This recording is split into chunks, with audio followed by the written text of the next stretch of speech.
ಎಲ್ಲರಿಗೂ ಶುಭೋದಯ. ಶೃಂಗೇರಿ ಸುದ್ದಿಗೆ ಸ್ವಾಗತ. ಓದುತ್ತಿರುವವರು ಸುಮೇಧ. ಶಾಲಿವಾಹನ ಶಕ ಶ್ರೀ ಶಾರ್ವರಿ ನಾಮ ಸಂವತ್ಸರ ಕಾರ್ತಿಕ ಮಾಸ ಕೃಷ್ಣ ಪಕ್ಷ ಏಕಾದಶಿಯ ದಿನ 11-12-2020 ಇಸವಿ ಶುಕ್ರವಾರ. ನಕ್ಷತ್ರ ಚಿತ್ತ.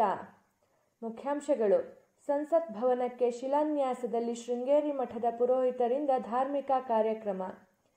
7 ದಶಕದಿಂದ ರೈತರ ಆರ್ಥಿಕ ಕೃಷಿ ಚಟುವಟಿಕೆ ಮತ್ತು ರೈತರ ಸರ್ವತೋಮುಖ ಅಭಿವೃದ್ಧಿಗೆ ನಮ್ಮ ಬ್ಯಾಂಕ್ ನೆರವಾಗುತ್ತಾ ಬಂದಿದೆ. ಪಿ-ಕಾರ್ಡ್ ಬ್ಯಾಂಕ್ ಅಧ್ಯಕ್ಷ ಎಸ್ ನಯನ. ಸುದ್ದಿಯ ವಿವರ. ದೆಹಲಿಯಲ್ಲಿ ನಿರ್ಮಾಣವಾಗುತ್ತಿರುವ ಸಂಸತ್ ಭವನಕ್ಕೆ ಪ್ರಧಾನಿ ನರೇಂದ್ರ ಮೋದಿ ಶಂಕುಸ್ಥಾಪನೆ ಹಿನ್ನೆಲೆಯಲ್ಲಿ ಗುರುವಾರ ನಡೆದ ಧಾರ್ಮಿಕ ಕಾರ್ಯಕ್ರಮಗಳಿಗೆ ಶೃಂಗೇರಿ ಶ್ರೀ ಶಾರದಾ ಪೀಠದ ಪುರೋಹಿತರು ನೆರವೇರಿಸಿದರು. ಶ್ರೀ ಶಾರದಾ ಪೀಠದ ಜಗದ್ಗುರುಗಳಾದ ಶ್ರೀ ಭಾರತೀ ತೀರ್ಥ ಸ್ವಾಮೀಜಿ, ಶ್ರೀ ವಿಧುಶೇಖರ ಭಾರತಿ ಸ್ವಾಮೀಜಿಗಳು ನಿಯುಕ್ತಿಗೊಳಿಸಿ ತೆರಳಿದ ಪುರೋಹಿತರು ಸಂಸತ್ ಭವನದಲ್ಲಿ ಬುಧವಾರ ಧಾರ್ಮಿಕ ಕಾರ್ಯಕ್ರಮ ಪೂರ್ವ ತಯಾರಿ ನಡೆಸಿದರು. ಪುರೋಹಿತರಾದ T V. Shivakumara Sharma, K S. Lakshminarayana Somayaji, K S. Ganesha Somayaji, C. Nagaraja Adiga ಹಾಗೂ ದೆಹಲಿಯ ಶೃಂಗೇರಿ ಮಠದ ಶಾಖೆಯ ರಾಘವೇಂದ್ರ ಭಟ್ಟ ಮತ್ತು ಋಷ್ಯಶೃಂಗ ಭಟ್ಟ ಭೂಮಿ ಪೂಜೆಗೆ ಸಂಬಂಧಿಸಿದ ಧಾರ್ಮಿಕ ಪೂಜಾ ಕೈಂಕರ್ಯ ನಡೆಸಿದರು.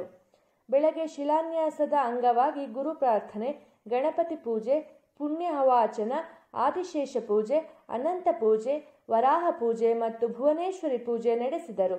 ಪ್ರಧಾನಿ ನರೇಂದ್ರ ಮೋದಿ ಮಧ್ಯಾಹ್ನ 1ಕ್ಕೆ ಭೂಮಿ ಪೂಜೆ ನೆರವೇರಿಸಿದರು.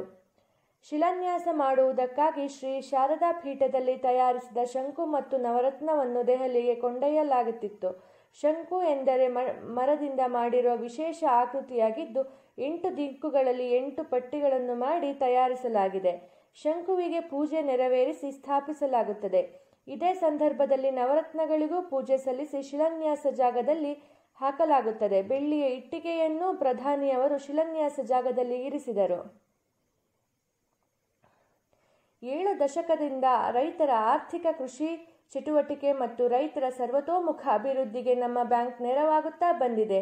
ಪಿ-ಕಾರ್ಡ್ ಬ್ಯಾಂಕ್ ಅಧ್ಯಕ್ಷ ಎಸ್ ನಯನ ಹೇಳಿದರು. ಆದಿಚುಂಚನಗಿರಿ ಸಮುದಾಯ ಭವನದಲ್ಲಿ ಗುರುವಾರ ಪ್ರಾಥಮಿಕ ಸರಕಾರಿ ಕೃಷಿ ಮತ್ತು ಗ್ರಾಮೀಣ ಅಭಿವೃದ್ಧಿ ಬ್ಯಾಂಕ್ನ ಸರ್ವ ಸದಸ್ಯರ ಸಭೆ ಅಧ್ಯಕ್ಷತೆ ವಹಿಸಿ ಮಾತನಾಡಿದರು. ನಬಾರ್ಡ್ ಯೋಜನೆಯಡಿ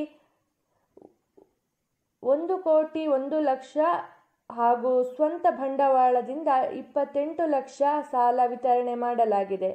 ವಸೂಲಾತಿ ಪ್ರಮಾಣವು 42.73. ನಬಾರ್ಡ್ ಯೋಜನೆಯಡಿ ಹಾಗೂ 73.58 ವಸೂಲಾತಿಯು ಸ್ವಂತ ಬಂಡವಾಳ ಯೋಜನೆಯಡಿಯಾಗಿದ್ದು, ಜಿಲ್ಲಾ ಮಟ್ಟದಲ್ಲಿ ಸಾಲ ವಸೂಲಾತಿಯಲ್ಲಿ 2ನೇ ಸ್ಥಾನ ಪಡೆದಿದೆ. ಪ್ರಸಕ್ತ ಸಾಲಿನಲ್ಲಿ ಬ್ಯಾಂಕಿಗೆ ಅತ್ಯುತ್ತಮ ಸಹಕಾರ ಬ್ಯಾಂಕ್ ಪ್ರಶಸ್ತಿ ಲಭಿಸಿದೆ ಎಂದರು. ಬ್ಯಾಂಕಿನ ಬೈಲಾ ನಿಯಮದಂತೆ ಷೇರುದಾರ ಸದಸ್ಯರು ಬ್ಯಾಂಕಿನ ಕನಿಷ್ಠ ವ್ಯವಹಾರದಲ್ಲಿ ತೊಡಗಿಸಿಕೊಂಡು ಸರ್ವ ಸದಸ್ಯರ ಸಭೆಯಲ್ಲಿ ಭಾಗವಹಿಸಬೇಕು. ಶೇಕಡಾ 3 ಬಡ್ಡಿ ದರದ ಸಾಲವನ್ನು ಪಡೆದು ಸರಕಾರದ ಬಡ್ಡಿ ರಿಯಾಯಿತಿಯಲ್ಲಿ ಯೋಜನೆಯ ಲಾಭ ಪಡೆಯುವುದರೊಂದಿಗೆ ಬ್ಯಾಂಕ್ ಅನ್ನು ಅಭಿವೃದ್ಧಿ ಪಥದತ್ತ ಸಾಗಲು ಸಹಕರಿಸಬೇಕು ಎಂದರು. ಸಭೆಯಲ್ಲಿ ಬ್ಯಾಂಕಿನ ನಿರ್ದೇಶಕರು, ವ್ಯವಸ್ಥಾಪಕ ಶ್ರೀನಿವಾಸ ಮತ್ತಿತರರು ಉಪಸ್ಥಿತರಿದ್ದರು. ಶೃಂಗೇರಿ ತಾಲೂಕಿನ ಹಾಗಲಗಂಜಿ ಗ್ರಾಮಸ್ಥರು ಮೂಲಭೂತ ಸೌಕರ್ಯದ ಬಗ್ಗೆ ಸರಕಾರದ ಗಮನ ಸೆಳೆಯಲು ಗ್ರಾಮ ಪಂಚಾಯಿತಿ ಚುನಾವಣೆಯನ್ನು ಬಹಿಷ್ಕರಿಸಲು ಗ್ರಾಮಸ್ಥರು ನಿರ್ಧರಿಸಿದ್ದಾರೆ. ಸುದ್ದಿ ಸಂಪಾದಕ ಕೆಎಲ್ ಗೋಪಾಲಕೃಷ್ಣ, ಸಹಕಾರ ಕೆವಿ ರಮೇಶ್, ತಾಂತ್ರಿಕ ಸಹಕಾರ ಚಂದ್ರಕಾಂತರಾವ್ ಮತ್ತು ಸೌಮ್ಯ ವಿಜಯಕುಮಾರ್. ಪ್ರತಿಕ್ರಿಯೆ ನೀಡುವವರು 9448843831ಗೆ ವಾಟ್ಸಪ್ ಮಾಡಿ. ಧನ್ಯವಾದಗಳು.